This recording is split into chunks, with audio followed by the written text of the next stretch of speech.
as we all know, the crisis in Syria has a major spillover effect on the countries around it. And the humanitarian situation inside Syria and outside Syria, in the camps and in the host communities that have received the refugees, is critical. There is, as we all know, there has been about 100,000 people killed in Syria. We have 4 million internally displaced people inside Syria who have major humanitarian needs. We have about 2 million people, refugees in Jordan, Lebanon, Egypt and Iraq combined, and this is all creating a major humanitarian as well as developmental impact on the countries of the region. Humanitarian support should go hand in hand with developmental support, especially for countries that are hosting refugees in the region, Lebanon in particular and Jordan also. As we know, the Millennium Development Goals were registering good indicators in the region. However, if we look at the situation today, many of the host communities in Lebanon and Jordan are suffering from depleted resources. School systems are not coping, health systems are not coping, water, sanitation is also in dire need.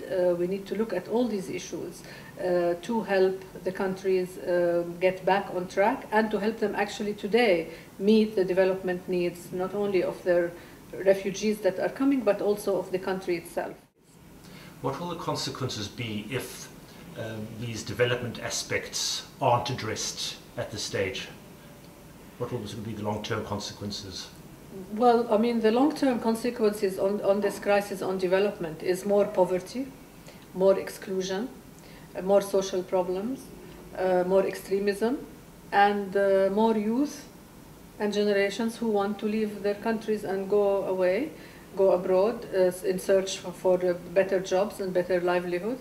And this will increase all kinds of tension in the region, all of it. I mean, we know that all the revolutions that took place in that part of the world were rooted in development aspirations of the people. They wanted food on their tables, they wanted social inclusion, they wanted dignity, and if they don't find it, they're going to revolt again.